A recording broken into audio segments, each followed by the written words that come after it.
presentar a nuestro siguiente invitado, un gran amigo, un hermano de Sin Censura.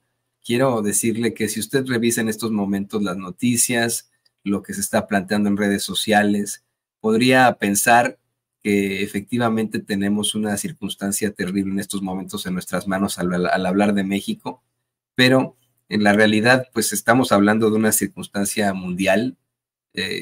La verdad es que son momentos difíciles para la Tierra, pero yo le quiero pedir a usted que no se desanime. No se desanime, no piense que estamos en alguna circunstancia final. Ya ve que siempre hay estos falsos profetas que salen a decir que son el fin de los tiempos. No, hombre, la humanidad en muchas ocasiones, en muchos momentos históricos, se ha enfrentado a estas etapas difíciles, etapas de violencia, etapas de destrucción, etapas en lo que lo más, en la que la más fina inocencia se ve destruida, pero sale adelante gracias a usted, gracias a que como humanidad además le apostamos siempre a lo bueno, a que los buenos somos más siempre y en definitiva. Con eso quiero darle la bienvenida a a un gran ser humano, a un hombre que pues evidentemente es un digno representante de esta nuestra humanidad.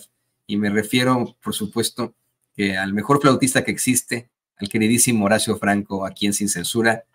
¿Cómo estás, Horacio? Bienvenido. ¿Cómo te va?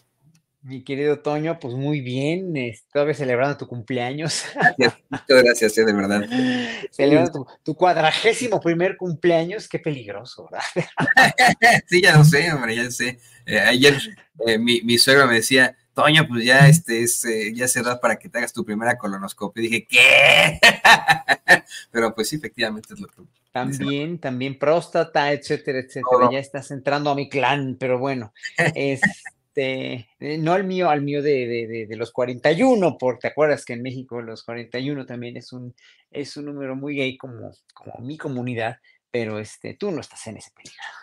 No, bueno, y no, pues no tendría nada de malo, ¿no? No, Y no es no peligroso, no, hombre, cállate, tendría nada imagínate qué peligroso. peligro. No, pero para muchos sí era peligroso, ¿no? En los 41, bueno, en fin, En muchos tiempos de prejuicios. Porfirio Díaz, si uno no tenía un buen contacto como el yerno de Porfirio Díaz, pues sí Ujú. era peligroso. Lo Te enviaban, metían al bote. lo metían al bote o a esos campos de concentración que tenía. Siempre se me va el nombre. Eh, Lecumberri. Además de Lecumberri había este lugar que se llamaba, ay, está ahí en Sí, sí, Oaxaca, sí. se me va Ujú. siempre el nombre, que nos lo recuerda siempre aquí el público consentidor de Sin Censura, ¿no? Pero, pues bueno, ahí estas circunstancias espantosas, que pues, en eso me baso, querido Horacio, el decir que no demos a la humanidad por perdida, ¿no? Eh, No, no. Estaba leyendo a la muy admirada a Quetzali Verástegui, Ujú. tuiteaba, y bueno, la entiendo perfectamente, ¿no? La actriz a Quetzali Verástegui que tuiteaba, la humanidad ha muerto. No, no ha muerto. Vamos ahorita a tratar con Horacio circunstancias también muy, muy difíciles para la humanidad, pero está en nosotros el luchar por este mundo, el luchar por este universo, el verdaderamente luchar por esa tolerancia, por ese progreso, el contrarrestar definitivamente esa maldad, ¿no? Creo que Mm. pues, con eso podremos empezar, ¿no, querido Horacio? Claro que sí, mira, yo estaba oyendo muy detenidamente las acertadísimas opiniones sabias, y maduras, sabias, acertadas, con un sentido común y una inteligencia verdaderamente prodigiosas de Molay, a quien mucho admiro y quiero además, un gran amigo. Y yo lo único que puedo decir de todo esto que estábamos oyendo con él y que él estaba disertando y lo que acabas de disertar tú, que también es muy importante, y lo de Quetzali, lo que dijo Quetzali, es que primero que nada debemos considerar que todas las sociedades todos los pueblos son producto y todas las sociedades son producto de lo que ha vivido y de su educación. Cuando yo veo un pueblo israelí, un pueblo judío, pero también un pueblo israelí, o sea, todo el que está en ese conglomerado llamado Israel, y veo que un tan grande porcentaje de la población está por cómo crecieron ellos, como lo que vivieron sus antepasados y toda la manipulación que han sufrido también ellos como pueblo. Manipulación mediática, también, manipulación de hacerse la víctima. Eh, pues obviamente reaccionan como reaccionan. Obviamente están pensando que tienen todo el derecho, siempre lo han pensado, que tienen todo el derecho a defenderse, porque siempre los han victimizado y, bueno, obviamente revictimizado y con mucha razón, mucha, mucha razón. Pero yo le pedí a Ceci que viéramos, que viéramos cómo está reaccionando el ejército, los jóvenes del ejército israelí. Que lo pasaste porque lo publicó la jornada en su primera plana. A estos soldados que están divirtiéndose con prendas íntimas y están mostrándolas como trofeo con las risas, con las mismas risas que los nazis atacaron a sus bisabuelos y a sus tatarabuelos. Y eso implica, moralmente hablando, una decadencia verdaderamente fenomenal, una decadencia verdaderamente horrenda, horrible, una decadencia que no, que no tiene, o sea, que no tiene parangón, pues, ¿no? Que ya, y, o sea, que es como si fuera otro pueblo del el que fue víctima, como si pertenecieran a otra, no nada más a otra generación, sino a otra cultura, ¿no? De que fueron víctimas sus bisabuelos, sus tatarabuelos.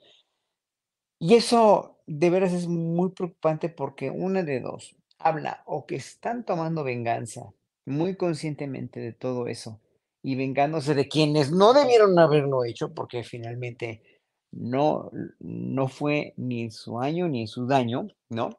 Los palestinos los han estado sometiendo por años enteros, les han estado dando una muy, pero muy, muy mala, muy mala,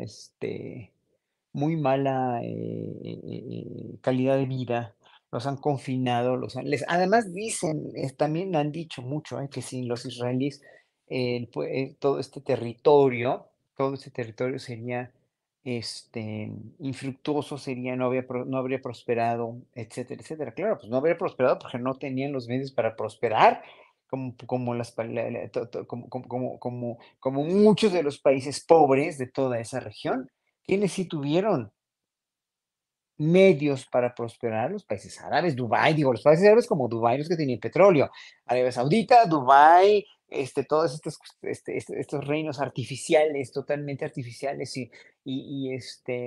ponderados con mucha lana, con mucho dinero y con mucho poder que les dio el petróleo.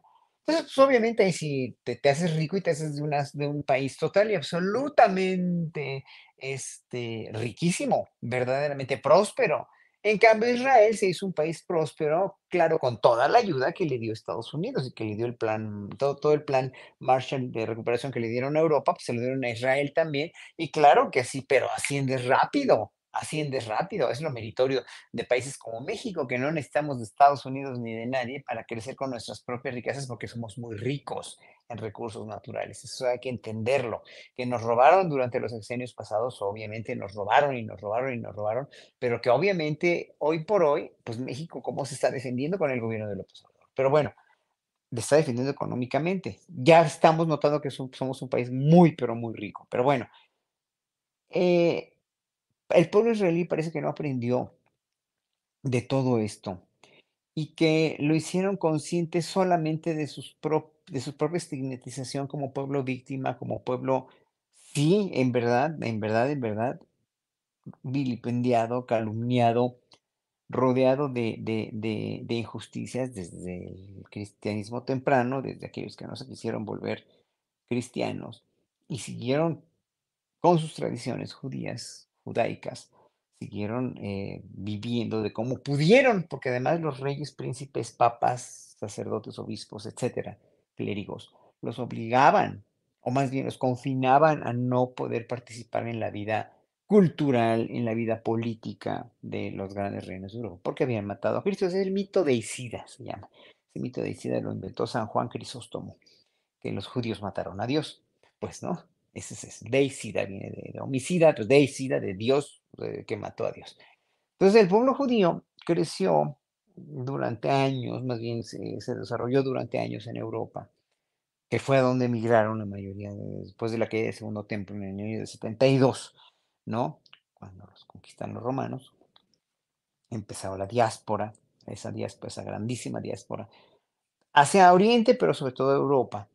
Y empezaron a mezclarse y a simbiotizarse con los cristianos, los primeros cristianos. Y en muchos países como España, hasta la España del siglo 8, 9, 10, 11, 12, etcétera, desde antes mucho antes, ¿no? Y los visigodos, y de los reyes godos, visigodos, etcétera, etcétera. eh, Convivieron en España, estoy poniendo un ejemplo, pero también en Francia, ¿no? Y también en toda la región de Suiza, ¿no? Grandes comunidades judías en Italia también, grandes comunidades judías, o algunas muy prósperas, algunas muy confinadas a hacer solamente lo que querían los reyes y príncipes y duques y condes y papas, obviamente, ¿no? Que hicieran. Y entonces, como un gran pueblo sobreviviente de esa diáspora, empezaron a prosperar de una manera como les permitían, que era precisamente prestando dinero, nada más. No podían ser abogados, muy pocos fueron médicos, ¿no? Pero en España sí se les dio esa libertad, tanto a los árabes como a los judíos y a los musulmanes, pues, ¿no? Y mira qué convivencia tan sana, qué convivencia tan próspera, qué cultura tan grande lograron en los siglos 10, 11, 12, 13, ¿no? Los judíos y los musulmanes y los cristianos también, con una convivencia verdaderamente maravillosa, de la cual somos nosotros herederos, mi querido Toño. Somos muy, en ese sentido, los mexicanos, ya como pueblo, los mestizos mexicanos que descendemos de toda esa gente, tenemos que ser muy conscientes de que pudimos haber, que en España, en nuestro país, una parte de nuestro país ancestral, se vivió una circunstancia verdaderamente prodigiosa en cuanto a convivencia religiosa y convivencia humana en los siglos 10, 11, 12, los tiempos de Alfonso X el Sabio. Y que gracias a la estupidez de los reyes católicos y a la conveniencia económica también de los reyes católicos, pero sobre todo a la confesionalidad de los reyes católicos de Isabel y Fernando, pues a todos esos árabes y judíos se les expulsó o se les expulsó o se les conminó a convertirse al catolicismo. Y eso fue pues, lo que le dio en la torre a toda esa convivencia cultural en España, esa crisol maravilloso de comunidades que tenía España. Pues aquí se vinieron a refugiar también muchos judíos y muchos musulmanes, pues, sobre todo judíos conversos, que muchos de ellos fundaron la ciudad de Monterrey, de Nuevo León. Todo el estado de Nuevo León se fueron para allá porque allá no los molestaba la Inquisición.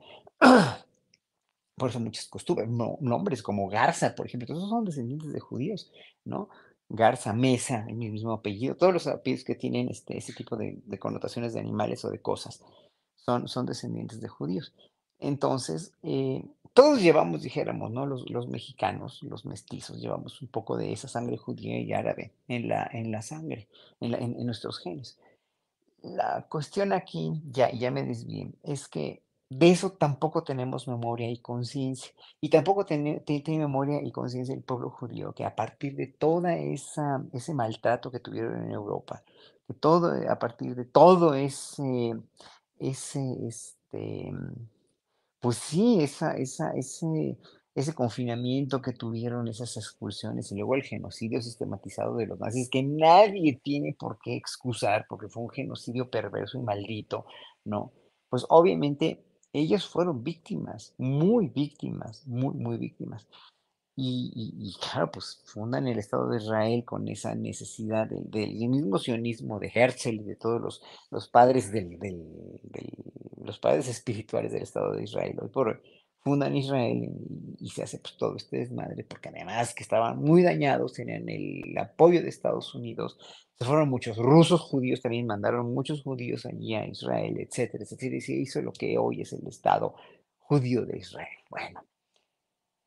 Ese Estado judío de Israel, para mí, a mi juicio, debe estar enormemente agradecido con los palestinos, enormemente agradecidos con Inglaterra misma, de que les dejaron vivir ahí, porque les querían dar Texas. No sé si sabían eso. a los judíos en un momento dado, los Estados Unidos planeaban darles Texas y que se fueran ahí.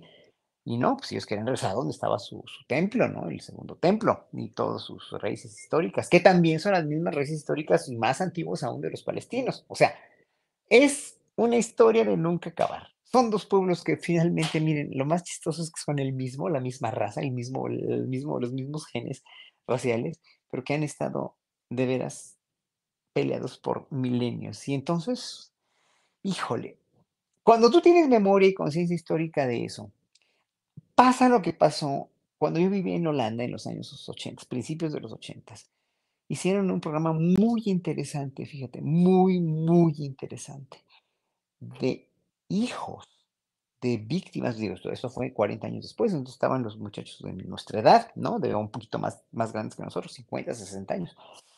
Eh, estaban hijos de nazis, alemanes y holandeses, bueno, de toda Europa, pero sobre todo alemanes, hijos de soldados nazis, que habían matado a los padres de estos otros hijos judíos que habían sufrido mucho. Sus padres sufrieron, ellos nacieron durante la guerra, pero se salvaron de los campos de concentración y a sus padres los mataron y los asesinaron y entonces confrontaron en un programa muy interesante, de verdad, muy, muy interesante, a los hijos de los nazis con los hijos de los judíos, que ellos sabían que sus papás habían matado a los suyos, a los suyos, ¿no? Como judíos y fue un programa de mucho llorar. De veras me acuerdo y me dan ganas de llorar porque al final de cuentas acabaron ellos abrazados y ellos acabaron diciendo, es que pues yo no sabía, yo no había nacido o estaba muy chiquito, que iba yo a saber que mi papá era un asesino y que iba a matar a tu papá, ¿no? O a tu mamá o a tus abuelos. Y nosotros, pues con todo el rencor, tuvieron que reconocer que, pues sí, no es tu culpa, ¿no? Vamos a convivir juntos. Y fue un programa muy emotivo de lágrima atendida, de veras, ¿eh? Histórico para mí, ¿no? Para mi entender, porque finalmente el ser humano nunca va a aprender, ¿no?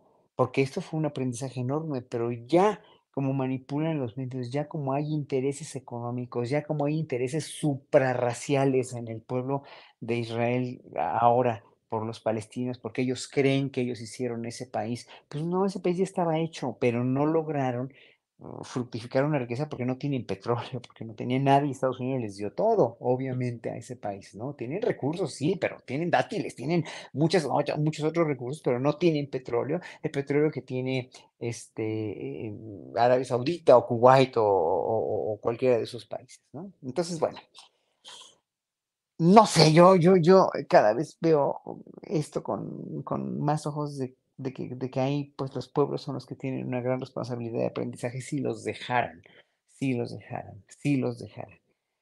El pueblo mexicano, si ustedes saben, no tenía idea de todo el racismo y el clasismo que había, pese a que yo ya hace mucha gente sí los notábamos, ¿no? Obviamente, y lo sabíamos y lo remarcábamos, pero no sabía a qué grado existía este racismo y este clasismo hasta que de veras el gobierno de López Obrador lo, lo saca a la luz, lo saca a relucir, precisamente como México sí ha sido un país racista, aunque nosotros lo sabíamos, estábamos en el closet, éramos un país como con castas en el closet, estábamos metidos en un closet racial y clasista, ¿no? Y bueno, pues hoy por hoy ya sabemos cómo se las gastan gentes como Salinas Pliego con este clasismo, con el mismo INE, como el mismo Tribunal Electoral, por ejemplo, con estas preferencias pues de lo que están haciendo verdaderamente, cubriendo, quitándole la candidatura a un candidato como Santiago Nieto y no castigando a candidatos como Xochitl Gálvez o no quitándole la candidatura a dos prófugos de la justicia como Cabeza de Vaca y como Ricardo Anaya, ¿verdad? Pues entonces, bueno, ¿qué te puedo decir? O sea, los pueblos no aprendemos entonces de la historia, no aprendemos de las experiencias históricas porque no nos tocaron. Y como hoy por hoy lo primero, el primer Dios, el primer bastión que tenemos que defender es nuestro nivel económico y nuestro dinero, pues vale madres literalmente lo que pasa el mundo, porque lo vemos en las redes ya con tanta indolencia, con tanta indiferencia, con tanta, pues sí, o sea que se nos pasa, ¿no? Se nos pasa y vemos estos soldados israelíes jugando fútbol ahí en un edificio donde están poniendo, mira, ahí está, esas imágenes fueron las que le dije así que sacaran, ¿no? Están en RT y también, creo que Associated Press, o no me acuerdo quién la sacó, ¿no? Están ahí divirtiéndose y jugando fútbol en la playa dicen en la playa de Gaza, y sale ahí, la playa de Gaza, pues la Gaza totalmente destruida, los edificios, ahí está la playa de Gaza. What a beach bouncing a ball on Gaza Beach, miren, what a beach, bouncing a ball on Gaza Beach. O sea, qué playa, ¿no? Pateando un balón en la playa de Gaza. O sea, aparte de todo, aparte de perversos, son inconscientes, o sea, porque sacar y poner esos videos en las redes sociales de esa destrucción y divirtiéndose con eso, es una vergüenza para cualquier ser humano, y para cualquier ejército y para cualquier país, pues, ¿no? O sea, ya te estás defendiendo, ya te estás, dices, ¿no? Si tienes tu verdad de que te estás defendiendo y si tienes tu verdad de que estás haciendo el bien por tu país, pero no sacas esto, ¿me entiendes? No permites o sea, como ciudadano no permites que se sepa esto, a mí me daría vergüenza. Hubo un muchacho que tú lo sacaste, ustedes lo sacaron, y si fueron de los primeros que lo sacaron, un muchachito un soldado que empezó a protestar, ¿no? Que él no quería ser parte de ese genocidio, ¿no? Pero y a mí me esperanzó mucho y casi que pensé, soñé guajiramente que una gran mayoría de los soldados israelíes iban a desertar, ¿no? En pro pues no desertaron ni se hizo nada, ¿no? Este muchacho lo han de haber castigado o lo han de haber proscrito del ejército o lo que sea, pero pues no pasó nada y siguió este genocidio tremendo que estamos viendo. Que sí, bueno, que jamás es un Estado, más bien es una organización terrorista, pues sí, pero también es ISIS, ¿no? ¿Y qué le han hecho a ISIS, ¿no? Y hay muchos terroristas también, hay mucho terrorismo en este mundo. Milei es un terrorista, que no se digan que no, ¿no? Con su propio pueblo. ¿Y qué se hace contra ese terrorismo, verdad? Entonces, a ver, lo que te puedo decir es que en verdad es estoy totalmente, pues sí, consternado por todas estas imágenes que vemos, por todo esto que está pasando con esta irracionalidad política que hay en México, donde tenemos un tribunal electoral que no castiga a quien debe castigar y que pone en tela de juicio cada palabra que dice el presidente y que lo castiga y que lo conmina y que lo censura finalmente, ¿no? Y no le quitan la candidatura a una persona como Xóchitl Gálvez, ¿no? Donde de veras, en verdad, y ya lo dijimos, lo vi hace rato, ¿no? Está violando una ley, ¿no? La ley de propiedad intelectual, al usurpar, al usar, al mal utilizar un logo como el del INE, ¿no? O sea, eso lo haces tú, luego y nos meten a la cárcel inmediatamente, Toño, ¿no? Lo hace cualquiera del público, nos meten a la cárcel. Qué terrible en verdad eso que pasa en el INE, de veras, o sea, eso está llegando ya a límites de veras surrealistas y muy, muy groseros, de veras muy irracionales, ¿no? Porque si van a jalar parejo, pues jalen parejo, pero no sean tan evidentes, ¿no? O sea, esa evidencia de que tienes una preferencia y que no te vas a mover de ahí y que no te puedes mover de ahí, es verdaderamente abominable lo que está haciendo el Tribunal Electoral. Y también el INE en cierto sentido, ¿no? O sea, ya Guadalupe Tadei había combinado a la inteligencia, ¿sí cuál? Inteligencia de Xochitl Gálvez, que cada vez de veras pienso que es que es menos inteligente, por no decir otra palabra, para no insultar. Pero dices, bueno, ¿cómo es posible que no sean parejos con todos, que le hayan quitado, que hayan quitado la candidatura a Nieto o al anterior candidato de Michoacán por cualquier cosa, ¿no? Por pasarse 50 pesos del gas, por decirlo así, ¿no? Y no le quiten la candidatura o no la sancionen o no la metan al bote, porque te meten al bote por usufructuar, o más bien por hacer uso indebido del logo de una institución, pues, ¿no? ¿Que estoy pidiendo mucho? No estoy pidiendo nada que no sea cierto, pero bueno, lo mismo pasa con lo que sacaron ayer de Citlali o antier en los peluches, dices, no es posible, o sea, esto no puede ser. en un momento dado, y lo digo en serio, lo digo porque ya lo he dicho y ya he confluido con más opiniones como esa que voy a decir.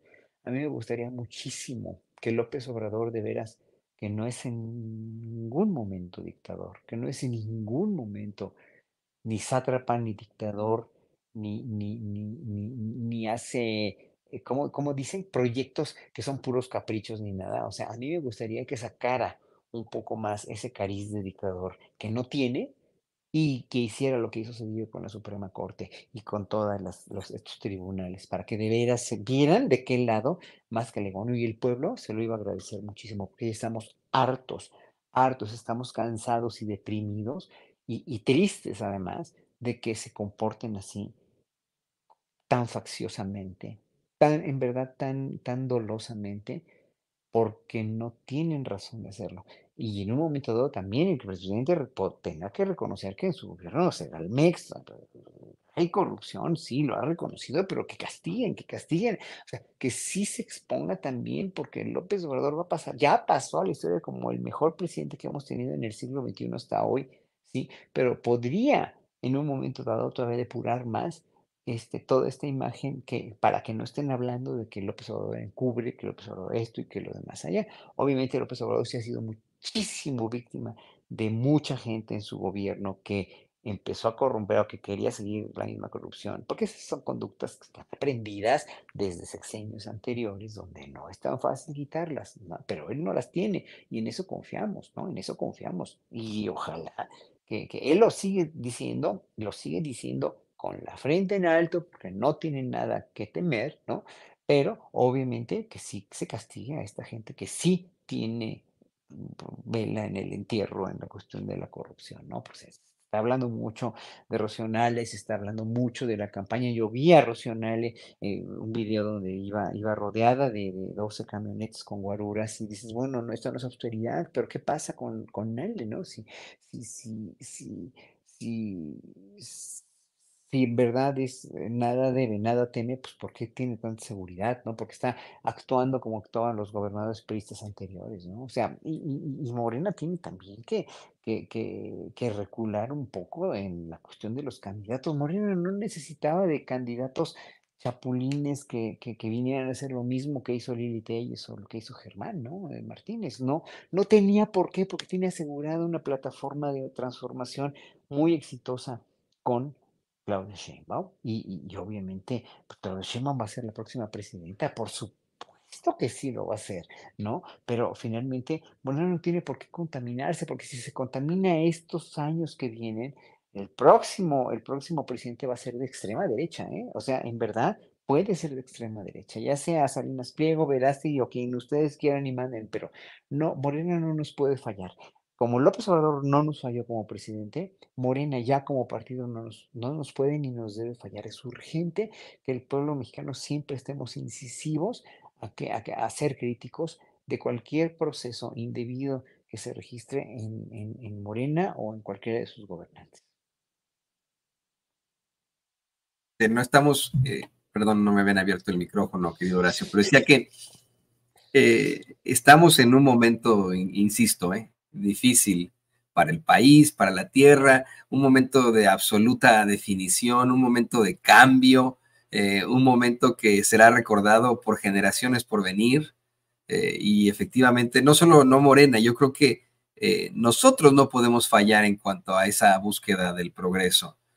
Quiero platicar contigo, le voy a pedir al equipo que nos grabe este tema tan lamentable que ocurre en Tasco, una tragedia por donde se vea, y una tragedia que desafortunadamente está siendo una vez más utilizada por la ultraderecha mexicana, por el mismo Salinas Pliego, por los politiqueros para sacar raja, para el golpeteo, para el enfrentamiento político, de forma electoral está siendo utilizado este incidente tan terrible, pero tiene muchísimos asegúnes, tiene muchísimas vertientes.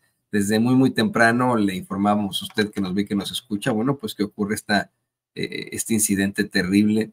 Una niñita de 8 años de nombre Camila fue invitada por sus propios vecinos a jugar en una alberquita de plástico, de estas de hule que venden en el supermercado. Hay imágenes de cámaras de seguridad que muestran cómo la nena efectivamente, pues sí llegó a esa casa, llega muy feliz, llega saltando, pero no se sabe de ella ya después durante horas. La mamá llama a la casa de la vecina para preguntar qué pasó con su nena, con su hijita.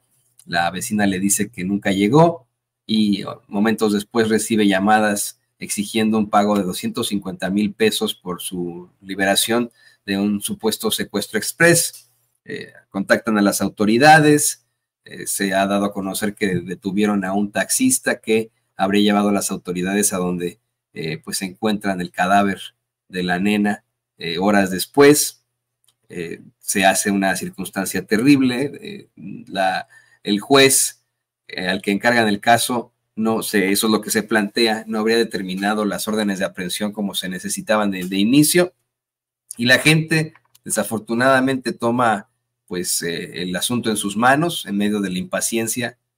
Familiares, amigos pues, de esta nena van hasta la casa de la vecina y extraen de ahí a 3 personas. En un principio se había planteado que se trataba de, bueno, obviamente de la madre de la señora esta presunta responsable que habría incurrido en el secuestro y de su pareja sentimental, pero se está manejando ahora en otra información que se trata de 2 de sus 4 hijos. La señora tenía 4 hijos, sacan a ella, a 2 de sus hijos, el taxista ya está detenido, ese no enfrentó ningún tipo de problemáticas, y los linchan a los 3. Les dan una golpiza terrible a los 3 en las calles de Tasco Guerrero. Eh, usted seguramente ha visto esas imágenes. Nosotros aquí en Sin Censura, por ética periodística, por integridad, nunca le presentaremos imágenes así. No, no es necesario. En definitiva, la mujer es retenida en algún momento por las autoridades, pero una vez más los vecinos la sacan de la camioneta en la que estaba, la golpean brutalmente y muere en el Ministerio Público. Las otras 2 personas, los dos jóvenes, están detenidos también en estado grave, y se plantea que la pareja sentimental de esta señora, bueno, pues no se conoce su paradero hasta el momento. El hecho es retomado, insisto, ¿no? Por muchos politiqueros, es retomado por medios de comunicación corporativos, apelándole a la pues a la raja política, al beneficio buitre de estos opilotes. Yo hacía el cuestionamiento al principio, una vez más aclarando que no se trata de defender un gobierno, no un político, ni nada, pero verdaderamente, ¿en qué cabeza cabe el culpar a un gobierno de la acción de una señora que se aprovechó de la vulnerabilidad de una pequeña de 8 años para intentar sacar dinero a una familia? Me he dado a conocer que el papá de Camila radica acá en los Estados Unidos como trabajador, como muchos de nosotros, es paisano mexicano, radica en Denver, Colorado, y pues imagínense, él sigue acá enfrentándose a esta horrenda tragedia desde acá. Yo no puedo ni imaginarme por lo que está pasando, por lo cual, bueno, pues los secuestradores habrían pensado que era una buena idea sacarle dinero a la familia. Se plantea que eran pues muy cercanos, que estaban ellos entre sus redes sociales, que incluso se likeaban, por decirlo así, se gustaban sus publicaciones, y bueno, pues hoy todos estamos sufriendo este nuevo incidente como mexicanos, una nueva tragedia para México, que yo insisto, querido Horacio, desafortunadamente está siendo utilizada por los políticos, pero tiene muchas más repercusiones. Va mucho más allá esto que acaba de ocurrir ahí en Tasco Guerrero, y sé que tú quieres haceros una reflexión al respecto. Mira, yo creo que lo del linchamiento ayer es un grito exasperado. Ya. Como ha habido tantos. En Milpalta hace muchos años con el gobierno de Ebrard, me acuerdo. O o cualquier otro linchamiento que haya. Las mismas policías comunitarias, las guardias comunitarias, ¿no? De Michoacán. Gritos exasperados del pueblo mexicano por decir ya basta de una justicia que no actúa a tiempo, ya basta de un sistema judicial que no es eficiente, que no funciona, son gritos exasperados ya de veras, son gritos de exasperación y de dolor profundo, que nadie quiso esto, pero que sacaron su exasperación tan grande, su enojo, su descontento, su indignación, que actuaron de esa manera y ocasionaron lo que ocasionaron. Entonces, ¿cuál es el corolario? ¿Cuál es qué reflexión debemos sacar de esto? Que el sistema judicial, si no se renueva, si no hay justicia expedita en este tipo de casos, si no hay una actuación real, correcta, profunda, buena, eficiente, honesta de las fuerzas públicas, entonces sí tiene que haber un cambio, primero una reforma judicial muy grande. No quiero hablar de cambios de guerras ni nada, ¿no? O sea, porque sería inútil, sería atentar contra mis principios, pero mira, oyendo ayer a Fernando Buenavad, me parece que fue el que lo dijo, con Julio Astillero. Hay estados de la República donde sí es necesario una política más rigurosa, casi, bueno, dijo como un buquelazo, pues, ¿no? En ciertas regiones, en ciertos estados, ¿no? Donde el crimen organizado ya hace lo que se le da la gana. Y aunque sean disputas entre ellos, pues el pueblo sí la sufre, ¿no? Oía por ahí, fíjate, en una barbería, que decía un muchacho que él vivía en Chilpancingo, ¿no? Y en Chilpancingo, pues si tú no te metes con ninguno de las organizaciones criminales, pues no te pasa nada, puedes salir y entrar de tu casa tranquilamente a la hora que quieras, ¿no? Obviamente, sí, cada quien habla como le va en la feria, y esto podría ser una generalización si no fuera porque nos enteramos de cosas tan fuertes como las que pasaron en Taxco, no como las que pasan en Guerrero a cada rato. Pero, pues, tú dirías, ya las policías de ahí, ya los jueces de ahí, ya deberían estar, en verdad, la Fiscalía de Guerrero ya debe estar en otra situación, ya debe haber un poco mano más dura, otra vez mano más dura de López Obrador y del gobierno federal en casos como el de Guerrero. O sea, porque, pues, si Evelyn Salgado no del ancho como gobernadora, como dicen muchos, que no me consta, pero si Evelyn Salgado no lo hace, pues ya tiene que haber una cuestión más profunda, ¿no? Mucho más profunda, como la debe haber en Zacatecas, como la debe haber en donde, sean morenistas o sean en Guanajuato, obviamente. A mí no me importa el partido político, pero lo que me importa es la seguridad y sobre todo la tranquilidad y sobre todo la imagen que están dando, ¿no? Para que finalmente y precisamente no sea la oposición la que diga, ven, como lo que está pasando en Guerrero es culpa de Morena, ven, o sea, todo me remito a eso, pues, ¿no? Ya en un momento dado, sí hay lugares de México donde sí se necesita, si no mano más dura, ya una justicia más expedita y un sistema judicial que sí funcione. Porque esto va a volver a pasar y lo van a volver a seguir explotando las oposiciones. ¿Por qué? Porque están acostumbrados. Ahorita se vale todo en la guerra sucia, pues, ¿no? Y vamos a ver cosas más profundas y más feas y más fuertes de las que hemos visto y no nos va a gustar, pero también el gobierno federal tiene que hacer, la Guardia Nacional tiene que poner ahí mano un poco más dura, pues, ¿no? Y los ciudadanos, si ellos no lo hacen, los ciudadanos hacen lo que ellos quieren hacer o tiene que hacer la justicia, y claro, se caldean los ánimos de tal manera como se caldearon ayer en esta ejecución, en este linchamiento, y pues, ¿quién pierde? Pues pierden todos, ¿no? Pierde más credibilidad la justicia, obviamente, pierde la familia de la niña ya perdió todo, ¿no? Ya perdió toda su alegría de vivir, ¿no? Y el pueblo de Taxco pierde también porque, pues, finalmente, digo, hicieron justicia, sí, pero no es la manera de hacerlo, pues, ¿no? Sí, pierde mucho. Todos perdemos con esto, ¿no? Entonces, bueno, yo no sé, como vuelvo otra vez, ¿no? Sí se necesitan en ciertos lugares o en ciertos rubros, pues que sí, que se saque un poco más, un poquito más dura, un poquito menos humanista. Pues sabemos que López Obrador nunca va a perder su humanismo real que lo tiene, que lo ha demostrado, porque lo ha demostrado a lo largo de 5 años y medio ya. Pero que de veras esta gente de la Suprema Corte, esta gente del Tribunal Electoral no la muestra. Y entonces, a ver, señores, ustedes están siendo demasiado duros, demasiado intransigentes, demasiado injustos. con este país, no con el presidente, no con Morena, no con Claudio Sheinbaum, no, no, no, con el país, porque el país necesita un sistema equilibrado de justicia donde se beneficie a unos y a otros, donde los malos pierdan y donde los buenos ganen, dijéramos, ¿no? Entonces, pues ahora sí que a tomar medidas, a tener mano dura y decir, a ver, señores, Cedillo hizo esto, yo voy a hacer esto también. No puede ser que no. Ya, si tengo esas atribuciones presidenciales y me dicen dictador, que me digan dictador, pero con provecho.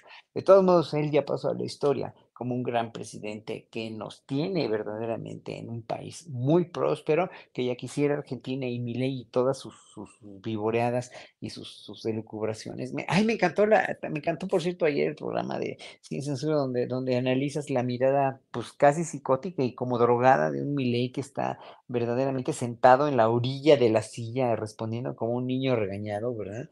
Pero pues es que en verdad así era, en realidad, ¿no?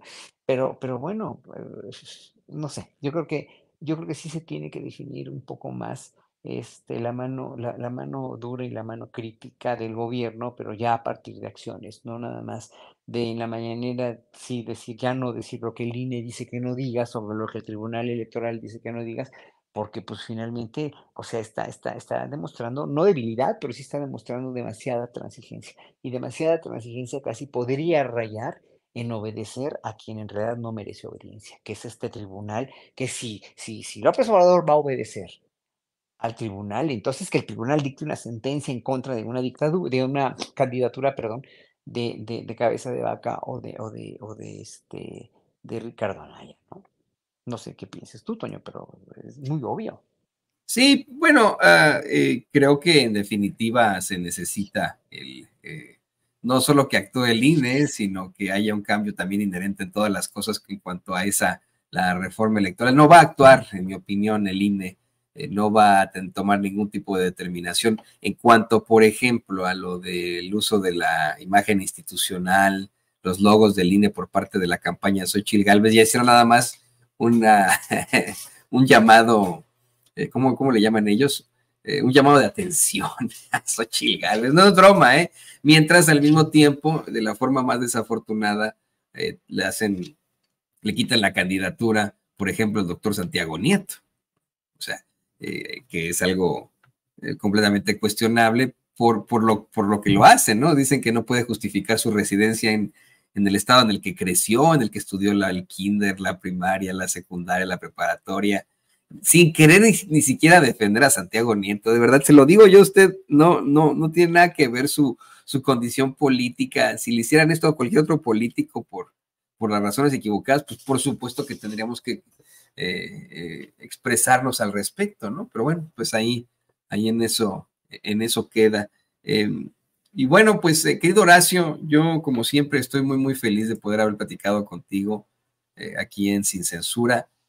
No quiero echarte al agua, si se puede sería fantástico, si no se puede también. Estaba pensando que sin que te sientas comprometido, si ante tanta mal, y le pido al equipo que nos grabe, si ante tanta maldad reciente podríamos concluir tu participación de hoy, Viernes Santo, con una interpretación musical, con tal de, pues, endulzar un poquitito el día ante tantas circunstancias. Sí se puede, si no, pues No tengo flautas a la mano ahorita, pero te la debo para la próxima con más tiempecito, ¿sale?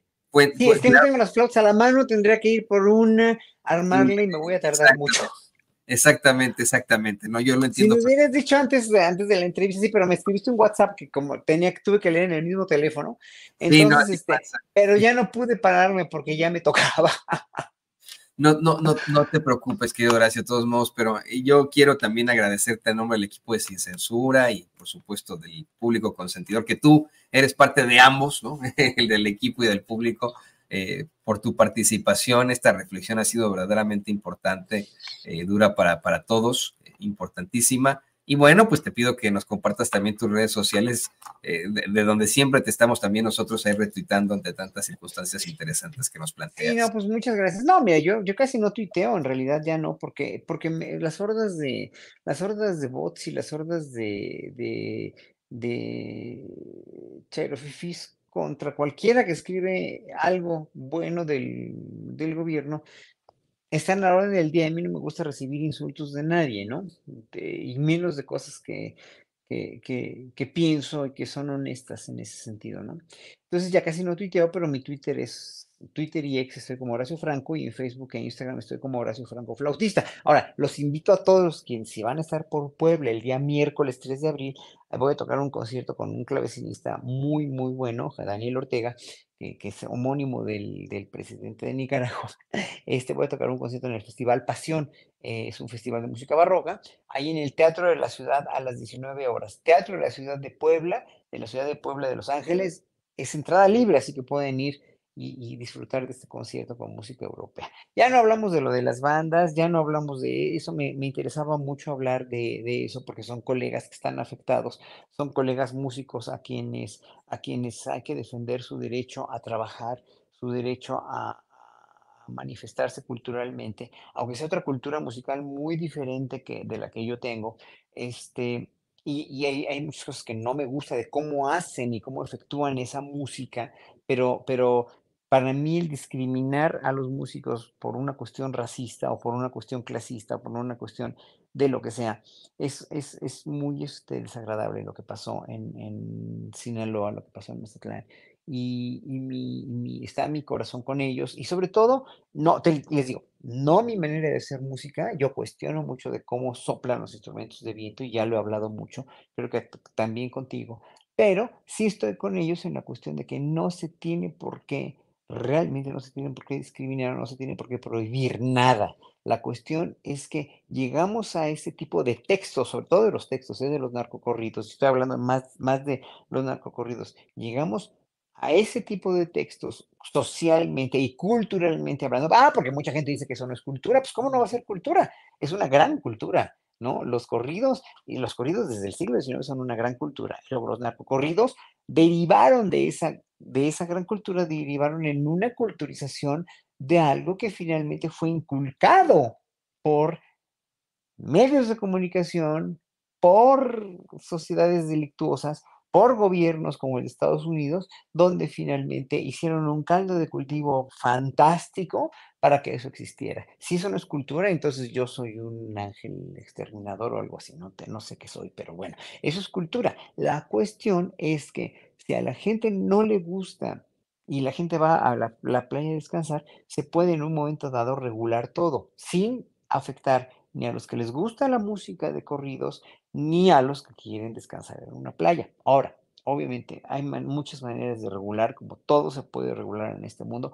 Hasta en Suiza, los adictos a la heroína tienen una regulación y a la cocaína. En los parques hay unos casilleros donde te puedes meter hasta el yeso de las paredes si quieres. Hay jeringas y todo para que te los metes porque está regulado.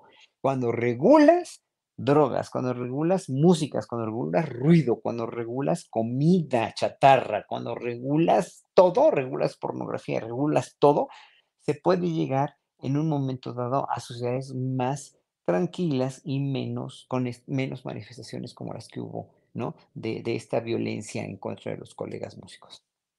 No, qué bueno que lo mencionas, Horacio, es muy, como se dice en inglés, reassuring, ¿no? El tener Sí. a un gran músico, al mejor flautista del mundo, solidarizándose con los músicos de banda ahí en Mazatlán.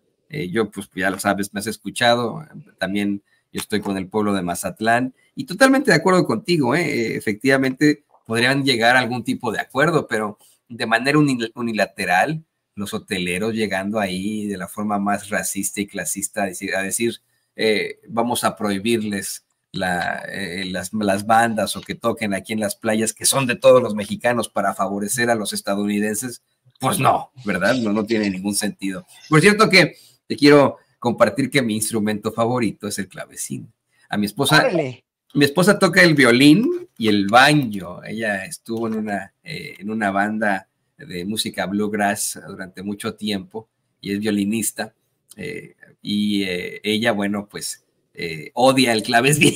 No sé por qué, pero no me deja escucharlo. O sea, no lo escuchamos juntos. Entonces yo aquí en mis espacios de soledad escucho, o en el coche escucho mucho clavecín, pero a mi esposa no le gusta no sé por qué, dice que no le gusta, pero me encanta, es lo único que en lo que no congeniamos, porque congeniamos exactamente en todo, ¿no? Pero Qué bueno. Te voy a mandar una grabación con unas rolas francesas del siglo XVIII muy bonitas, para que una se la pongas, a ver si le gusta. Si no le gusta, ya sabemos, ya podríamos decir que es de mi mismo clan, donde a mí, por ejemplo, no me gusta la viola da gamba tanto, no es que no me gusta bien tocada, pero la viola da gamba no es mi instrumento favorito, ni tampoco lo es el saxofón, por ejemplo, pero son cuestiones de gustos de cada quien, ¿eh? Sí, sí, no, y aquí me viene a la mente, en cuanto al saxofón, aquí en Kansas City, bueno, pues es uno de los instrumentos más utilizados y más pensados por el mismo Charlie Parker. Claro, claro, claro. Y además a mí sí me gusta el saxofón, está excelentemente bien tocado. A mí sí me gusta muchísimo, muchísimo, pero necesito un mood muy especial para oírlo. No son los instrumentos que más me gustan, dijéramos, pero es una cuestión casi visceral, es una cuestión más bien emocional.